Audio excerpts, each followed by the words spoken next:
When I first started questioning the monetary system around 2009, Bitcoin wasn't what captured my attention.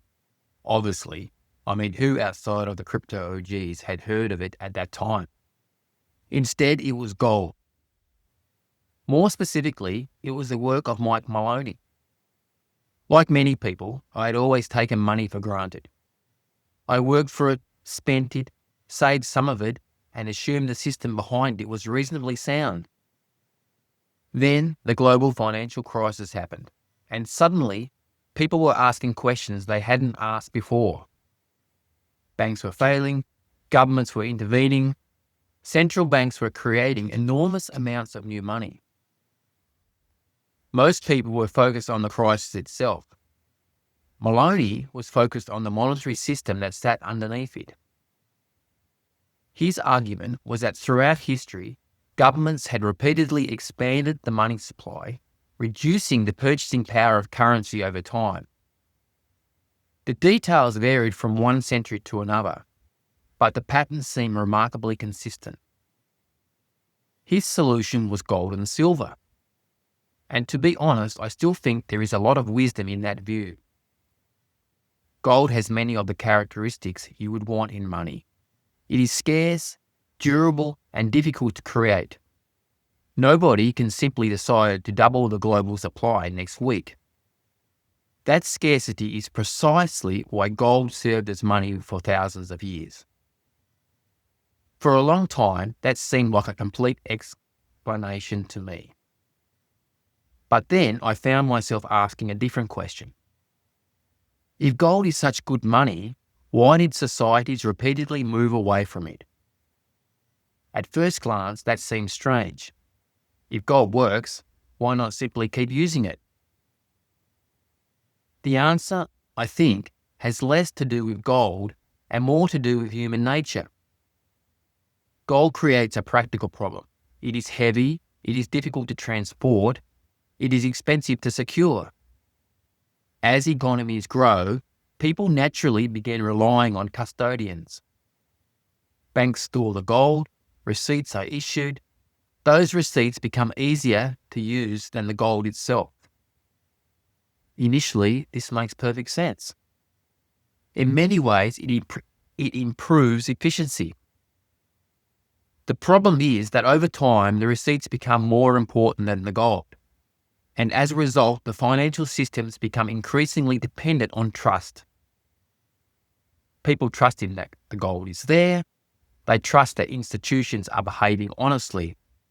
They trust that the claims being issued are fully backed. History suggests that this arrangement eventually breaks down. Not because gold failed, but because trust failed. That distinction feels important. Gold solved the problem of scarcity. It never fully solved the problem of trust. And that's where Bitcoin becomes interesting. I don't think Bitcoin is best understood as digital gold, even though that comparison is often made. Bitcoin appears to be attempting something more ambitious. It combines scarcity with verification. Its supply is fixed, the rules are public, ownership can be independently verified. Participants do not need to trust a central authority in the same way previous monetary systems required.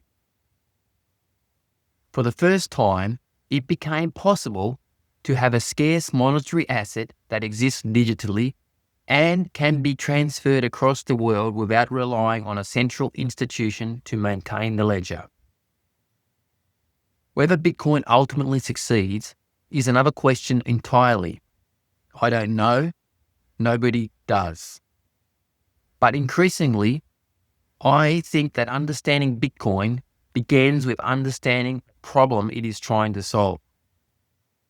Most discussions focus on price. Will it go up? Will it go down? Is it a good investment? Those questions dominate headlines, but they may not be the most interesting questions. More interesting is, why was Bitcoin created in the first place? What was Satoshi Nakamoto's trying to build? The answer may simply be this.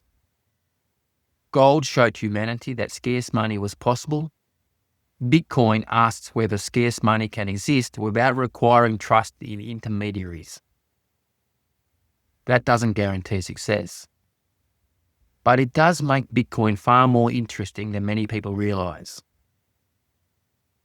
When I first encountered Mike Maloney's work, he taught me that money matters and that monetary history matters. Years later, Bitcoin caused me to look at the same problem from a different angle. Not how do we return to sound money, but how do we stop sound money from eventually becoming unsound? I still don't know the final answer to that question, but I think it's one worth thinking about. I've written more about this on Substack, if you prefer reading. The link is in the pinned description below.